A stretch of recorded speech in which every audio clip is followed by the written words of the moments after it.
बारे में जानेंगे। इसमें जैव को हम इंग्लिश में बोल सकते हैं बायो, इसका मतलब होता है सजीव और या निर्जीव, ठीक है। और विविधता मतलब होता है डाइवर्सिटी। डाइवर्सिटी को अगर हिंदी में बोले तो भिन्नताएं होती है। पहला तो जैव विविधता होता क्या है, उसका परिभाषा जानेंगे हम लोग। प्रकृति में या पृथ्वी में पाए जाने वाले विभिन्न प्रकार के जीवों को जैव विविधता कहते हैं। और दूसरा जो है हम परिभाषा सिंपल से ये भी बोल सकते हैं, पृथ्वी पर जीवों की विविधता या प्रकार जैव विविधता कहलाता है। क्लियर है? अब इसके प्रकार जानेंगे। जैव विविधता का 3 स्तर है या 3 प्रकार है। पहला है आनुवंशिक जैव विविधता, दूसरा है जातीय जैव विविधता और तीसरा है पारिस्थितिक जैव विविधता। तो पहला आनुवंशिक जैव विविधता, जैसे कि हम लोग जानते हैं किसी भी जीव का जो अगर देखा जाए तो सारा इंफॉर्मेशन जो होता है उसके आनुवंशिक जो पदार्थ होते हैं डीएनए या आरएनए उसमें मौजूद होते हैं। उसके कारण में उसमें भिन्नताएं पाई जाती हैं। मान लीजिए जैसे आम क्यों है, कुत्ता क्यों है, बिल्ली क्यों है, या टाइगर या समुद्री कोई भी प्राणी अलग अलग क्यों पाए जाते हैं, तो उसका जेनेटिक मटेरियल के कारण, यानी जिस तरह के जेनेटिक मटेरियल जिस तरह से बना हुआ था उसके कारण अलग अलग प्राणी अलग अलग जात के होते हैं। इस आनुवंशिक जैव विविधता का मतलब होता है इन विविधता में जीन स्तर पर जीवों का विभिन्नता का अध्ययन को हम जैव विविधता कहते हैं। मतलब जीन स्तर में विभिन्नताएं पाई जाती है जिसके कारण से अलग अलग प्राणी या अलग अलग क्या कहते हैं जीव अलग अलग प्रकार के होते हैं। जैसे उदाहरण में आप ले सकते हैं आम एक प्लांट से हमें प्राप्त होता है, कुत्ता है एक एनिमल है, फिर उसके बाद चावल है, और इसी तरह जितने भी संसार में जीव जंतु है सब अलग अलग ये आनुवंशिक जैव विविधता के कारण ही वो अलग अलग हो पाते हैं या अलग अलग प्रकृति में पाए जाते हैं। और जैसे हम थोड़ा सा डीएनए का बात आया है तो डीएनए का बेसिक चीज ये है कि जो आपके एग्जाम में पूछा जाता है कि डीएनए की मनुष्य के डीएनए की लंबाई कितना होता है, तो 2.2 मीटर डीएनए की लंबाई होती है। साथ ही साथ ये केंद्रक में पाया जाता है और केंद्रक में पाया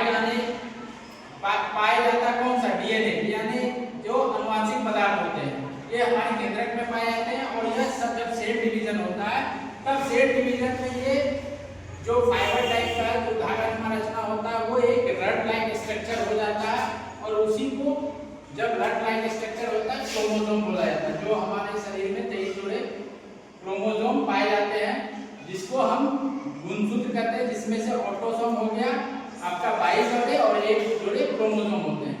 और यही जीन के कारण, जीन की भिन्नताएं के कारण जो है आपका भारत में 50,000 चावल की वैरायटी होती है। मतलब एक तो चावल हम लोग खाते हैं सिर्फ चावल, लेकिन चावल भी अनेक तरह के चावल होते हैं, जबकि भारत में केवल 50,000 टाइप के चावल पाए जाते हैं और 10,000 टाइप के गेहूं अलग अलग प्रकार के पाए जाते हैं। ऐसा इसलिए पॉसिबल है क्योंकि इसमें जीन का अलग अलग जीन के कारण ही ये अलग अलग तरह के पाए जाते हैं। अब आते हैं दूसरा जैव जातीय विविधता। जातीय विविधता वो होता है जैसे जाति किसी भी विशेष स्थान पर पाई जाने वाली विभिन्न जातियों का अध्ययन को हम जैव विविधता। विशेष स्थान, सपोज एक बगीचा का एग्जांपल ले लिए, वो एक विशेष स्थान हो गया जहाँ पे आम का भी पेड़ है और कोई नीम का भी पेड़ है या अलग अलग पेड़ पाए जाते हैं। साथ ही साथ वहाँ कुछ खाली स्पेस भी है, तो उस बगीचे में क्या होता है कहीं टिड्डा भी पाए जाते हैं, फूल भी पाए जाते हैं, बकरी भी पाए जाते हैं, अलग अलग तरह के उस बगीचे के एनवायरनमेंट मतलब एटमॉस्फेयर में अलग अलग जाति के प्राणी पाए जाते हैं। तो ये आपस में एक ही जगह रहते हैं जिसके कारण से या किसी बगीचे में पाए जाने वाली पक्षियां तितलियां आदि जो होता है वो जातीय विविधता को दर्शाता है। जातीय विविधता मतलब एक स्थान पे एक भूखंड में अलग अलग जीवों का, अलग अलग जातीय जीवों का प्रेजेंटेशन होना यानी रहना ही जातीय विविधता का अध्ययन है। तीसरा है पारिस्थितिक जैव विविधता। पारिस्थितिक जैव विविधता क्या होता है कि इसमें पृथ्वी पर विभिन्न भौगोलिक स्थानों पे जैसे पहाड़ है, मैदान है, रेगिस्तान, टुकड़ा आदि में पाए जाने वाले विशेष जीव का अध्ययन को हम क्या कहते हैं, विशेष जीव का अध्ययन को हम जैव मतलब पारिस्थितिक जैव विविधता कहते हैं। जैसे आप रेगिस्तान का एग्जांपल लीजिएगा तो रेगिस्तान जो हमारे राजस्थान में जैसे रेगिस्तान में पाए जाने वाला जैसे ऊंट है वो हमारे मैदानी भाग में नहीं पाया जा सकता है।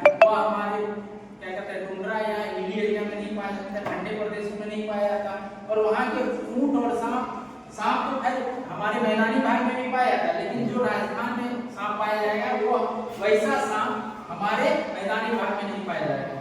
तो ये हमारा हो गया रेगिस्तान में पाए जाने वाले ऊंट और सांप का एग्जाम्पल, जो क्या कहते हैं रेगिस्तान इलाके में पाया जाएगा और हमारा मैदानी इलाका में या ठंडे प्रदेश में नहीं पाया जाएगा। अब एक देखते हैं एक सबसे ग्रेट एग्जांपल है ये पांडा। पांडा एक एनिमल होता है जो चाइना में ही पाया जाता है और वह ठंडे प्रदेश का प्राणी है और वर्ल्ड में चाइना में ही पांडा पाया जाता है। और देखा जाए तो भारत में भी पांडा को उसके अकॉर्डिंग उस एटमॉस्फेयर में ला करके रखा गया, लेकिन यह अपना लाइफ को सरवाइव नहीं कर पाया। कुछ दिनों तक वो सर्वाइवल रहा, फिर उसके बाद ये मर गया। तो कहने का तात्पर्य यह है कि पहाड़, मैदान, रेगिस्तान, टुंड्रा आदि जहाँ भी स्पेसिफिक जो भौगोलिक स्थिति रहती है वहाँ जो अनेक तरह के जीव जंतु पाए जाते हैं और वह स्पेसिफिक उसी भौगोलिक स्थिति में पाए जाते हैं, दूसरा भौगोलिक क्षेत्र में नहीं पाया जा सकता। इस कारण से हम पारिस्थितिक जैव विविधता कहते हैं। ये तीसरा प्रकार है और इस तरह से हम क्या करेंगे, जैव विविधता को समझ पाए हैं। आप लोग इसको अच्छे से स्टडी करके आइएगा और हमें लगता है अगर ये 3 टॉपिक को आप समझ गए तो इसको डिफाइन करना बहुत ही आसान है।